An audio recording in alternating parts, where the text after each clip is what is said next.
So I'm sitting here in my favorite spot, the summer house out in the archipelago, and just taking in the pleasure of being close to the nature here. And what it is I do often when I sit here is I expand the sphere of my feeling to reach out and encompass some part of the land here and encompass some part of the forest. And I feel for what the land feels, and I feel for what the forest feels. And I take that into myself. It's a very old earth here. It's very, very old. And the stones underneath all of this land have been here for so long, so ancient. And the life on top of the land is in some ways so tenuous. It hasn't been here that long. I guess all of this was cleared when the Ice Age occurred. Now, none of this was here like this. One thing else too is that there's a light breeze blowing, and I try to connect also with I would say the consciousness of the air, the consciousness of the wind. And maybe that sounds like the most ridiculous thing, the consciousness of the land, yes, but the consciousness of the wind, and I was just thinking about that. And I remembered an event that occurred earlier in my life that was really important to me, and taught me about the consciousness of the wind. And what happened is that I had gone out to a friend's farm with my teacher, Shaman Freddie, and Freddie was going to do an all-night ceremony, and I was there to do that. So we had gathered, we had put everything together for a ceremony, and there were 3 of us who Freddie was doing some initiation with. And Freddie was guiding us through the ceremony through the night. And while he was doing that, he was making 3 offerings, one for each of us. And, it was a night of song and a night of heartfulness. And we got up in the morning, from the ceremony, and Freddie gave each of the 3 of us the offering that we were supposed to give, the offering he had made. And he had made an offering to 3 of the elements, and mine was an offering to the air.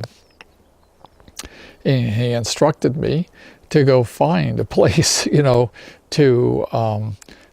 give this offering to the air, and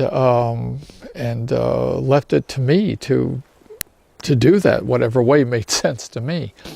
And so I took the offering. It was a construction of paper and flowers, but it was the flowers that he had arranged in a particular way as an offering to the air. And I looked to my guidance to guide me in the forest around where we were to what was the very best spot for making this offering. So I had wandered to one spot and said, "Oh, what direction do I need to go to find where I'm supposed to do this?" And then I would go to another spot and say, "Well, where is the direction to where I'm supposed to do this?" And after, wandering through the forest like this for a while, I'd come to a tree that was fairly distinctive, and I thought, "Oh yeah, this is it." And I looked, and the tree had some branches that were fairly high up, and I thought, "Oh yes, right there in the crook of one of the branches, there's a place for me to place this offering." But I had to get up to the tree and stand on my tippy toes, to place this offering right up there in the nook. And I placed it up there, and I pushed it into place so it was well centered in that spot. And then something happened where it seemed like the whole earth, the whole world collapsed in on that spot.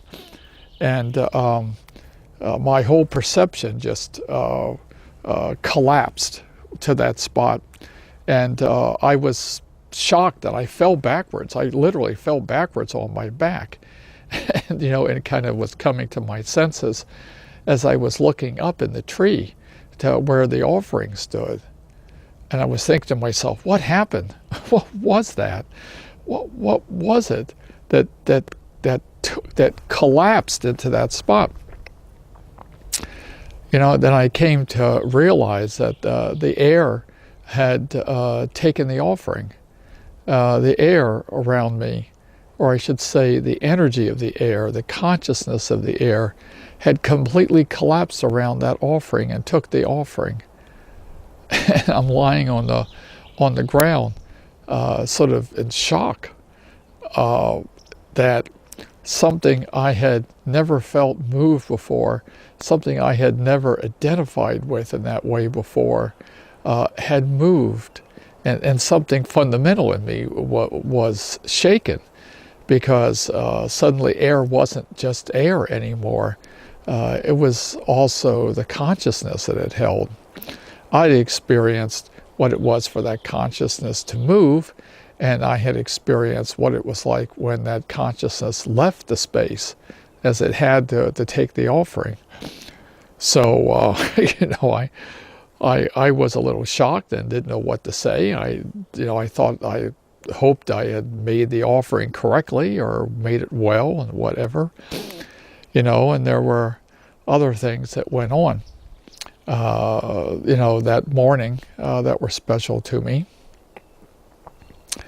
But later on, I was back with Freddie, and I told him about what I had experienced, and as he often did with other things that had happened during our time together, he gave no feedback at all. He listened, he took it in, he understood something from it, but he left it to me. And of course, at the time, I thought, "Oh no, I want some confirmation. I want some understanding, some explanation." And I think I realized much later, of course, that if Freddie had done anything, he would have changed it. If he had said anything, I would have taken that in with great significance. So I was left having to deal with my experience myself, to process it myself. And that's what I really needed, was to internalize that.